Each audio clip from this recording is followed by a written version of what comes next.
Hello, everyone. Welcome to the Temple of Possibilities. I am Minister William, or Reverend Will, if you wish, leading today's sermon of July 21st, 2024. And as always, we'll start with a moment of silence for prayer, meditation, or what have you.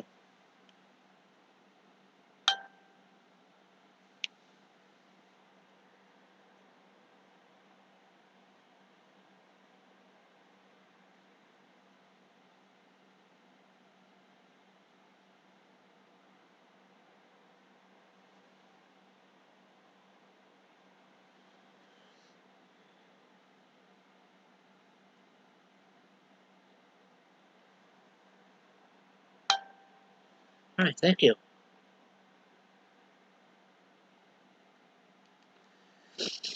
Today's sermon I found on the ULC, Universal Life Church website. I think it was written by ULC themselves, because there isn't the name of a minister who wrote it. By Lewis F. Right there at the bottom. And it is about charity, which everyone should be a little bit of in this day and age. Not many people give in charity. Gentleness, self-sacrifice, and generosity are exclusive possession of no one race or religion. Mahatma Gandhi.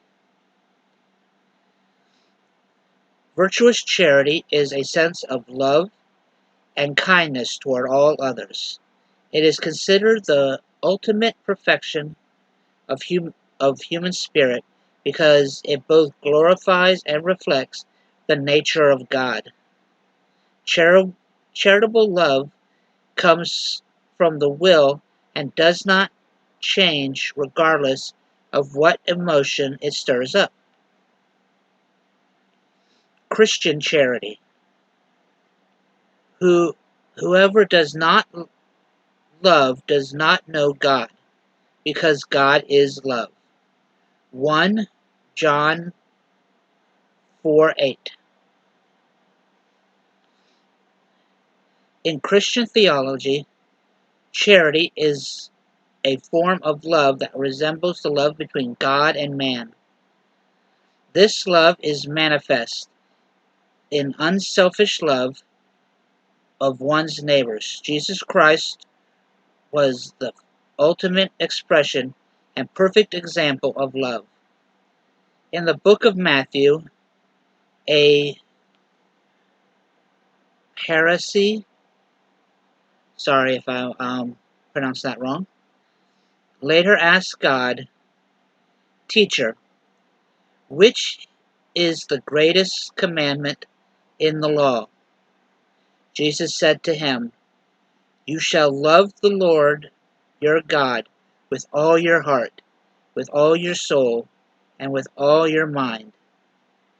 This is the first and greatest commandment, and the second is like it. You shall love your neighbor as yourself. On these two commandments hang all the law of the prophets." 22:36-40. Charity is a virtue that, when ordered correctly, unites us with God. Jesus' word tells us that loving God and our neighbors is the most important. Everything else in the Bible depends on this commandment, and Christians can exemplify this love through generosity. In the book of Carthasians, I'm very sorry, the Apostle Paul describes charity and its importance. "Though I speak with the tongues of man and of angels, and have not charity, I am become as sounding brass or a tinkering cymbal. And though I have the gift of prophecy and understand all mysteries and all knowledge, and through though I have all faith, so that I could remove mountains, and have not charity, I am nothing. And though I bestow all my goods and to feed the poor, and though I give my body to be buried, and have not charity, it proveth me nothing. Charity never faileth, but whether there be prophecies, they shall fail. Whether there be tongues, they shall cease. Whether there be knowledge, it shall vanish away. For we know in part, and we prophesy in part. But when that which is perfect is come, then that which is in the part shall be done away. And now abide faith, hope, charity, these three, but the greatest of these is charity. 1 Corinthians 13, 1 through 12. Paul's meaning here is that no matter how strong, faithful, intelligent, or talented we may be, if we do not use these gifts to help each other, it is a waste. Charity is virtue applied. Islamic charity. Do not turn away a poor man, even if all you can give is half a date. If you love the poor and bring them near you, God will bring you near him on the day of resurrection. Ah, all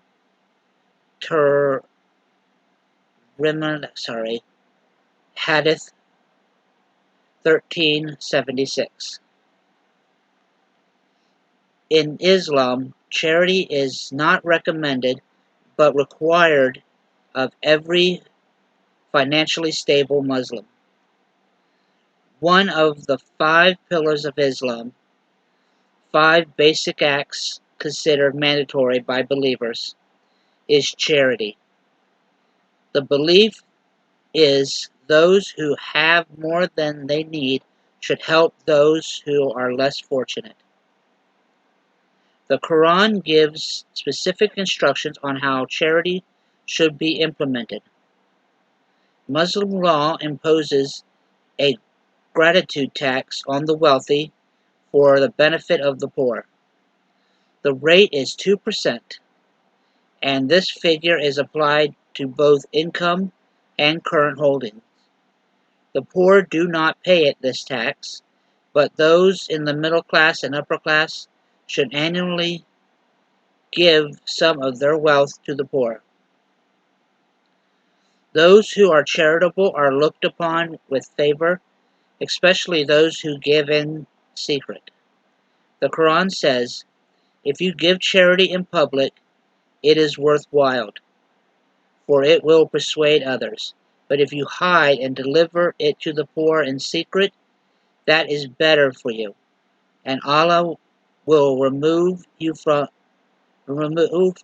from you some of your sin due to this charity. Al-Bawarha 2:271. And I'm sorry that I'm butchering some of these words. In Arabic, this kind of charity is called zakat. Zakat literally means purification. Purification. That's the word. Because it purifies the greed out of one's heart. It is not wrong to be wealthy, but if one requires wealth for its own sake and does not share it with others in need, his actions are condemned. People should acquire wealth with the intention of spending it on their needs, others as well as their own. Those with wealth are obligated to respond to the struggling members of the community. In Islam, God is the true owner of everything. All wealth comes from God. It is not ours to hoard in greed or to lend out on interest. Islam is the antithesis of this kind of attitude. Wealth is meant to be shared with those who need help getting back on their feet. Hindu charity. Sanity destined people have these character traits: acts of charity, self-resistant, sacrifice, self-restraint, sacrifice, dedication to the study of scripture, austerity, and uprightness. Bhagavan Gita 16:1. And again, I'm sorry I am butchering words. Central to Hindu belief are the four yogas. When most of us hear yoga, we are likely to think of stretching, breathing exercises, and foam mats.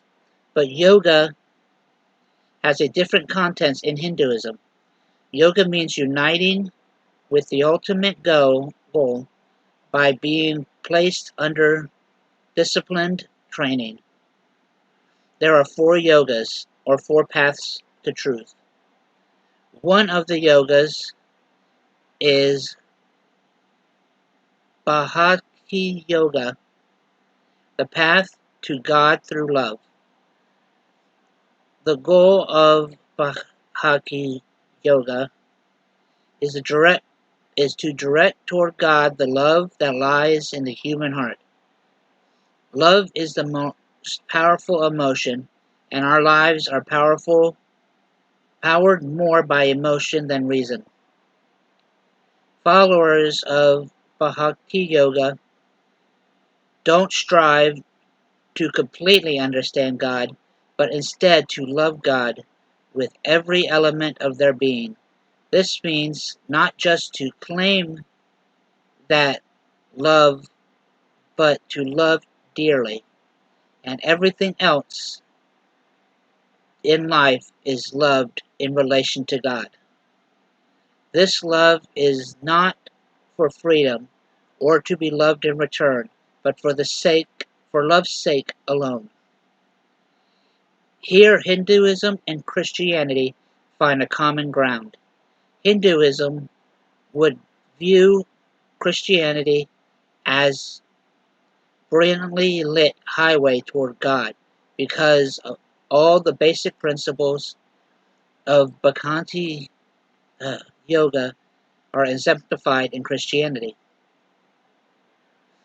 When one has a heart full of love, that love in turn encourages charity and generosity. The elevated love called prema is sacrament. It is selfless, not expecting anything in return. When people give generosity, this is called da, and there's dashes and stuff and I can't pronounce it.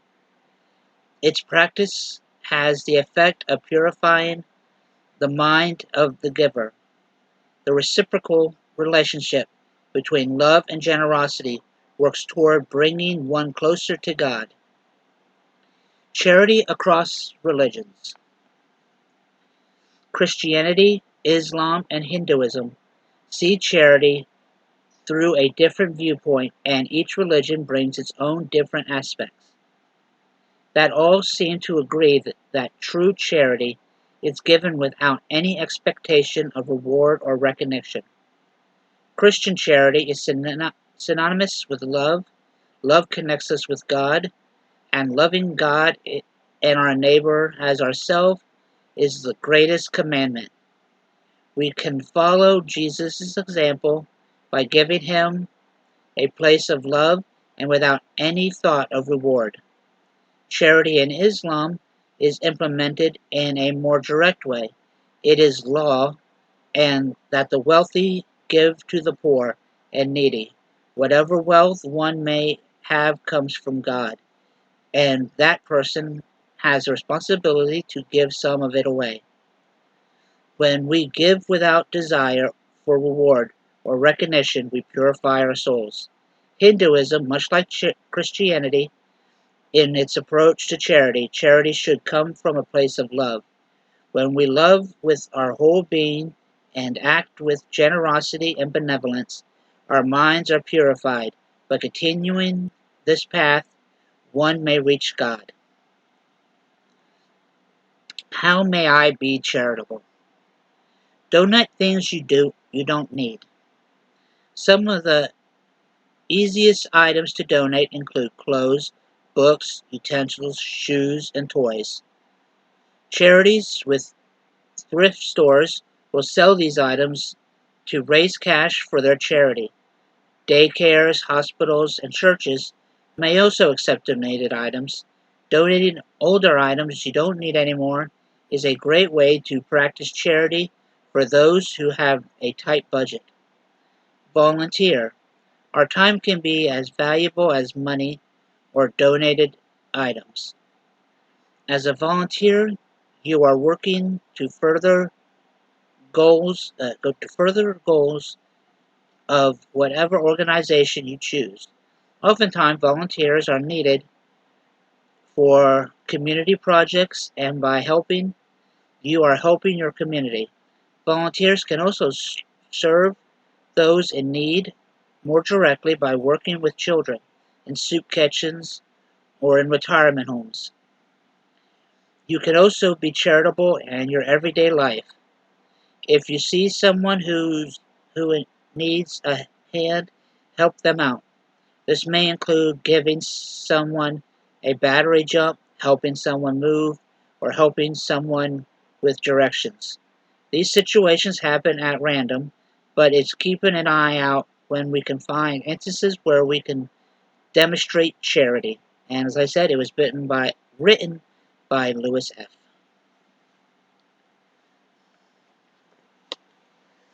Charity is, as those three faiths believe, one of the greatest things. I myself have uh,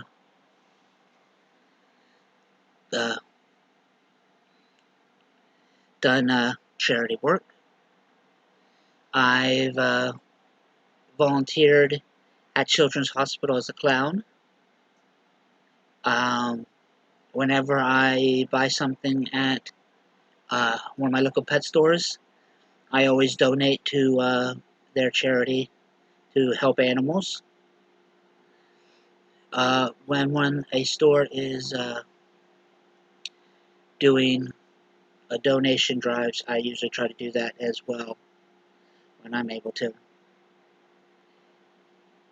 If possible, do what you can to help others. Have charity in your heart. Have love in your heart. And remember, when we all come together, the possibilities are endless. And I will see you next week. Thank you.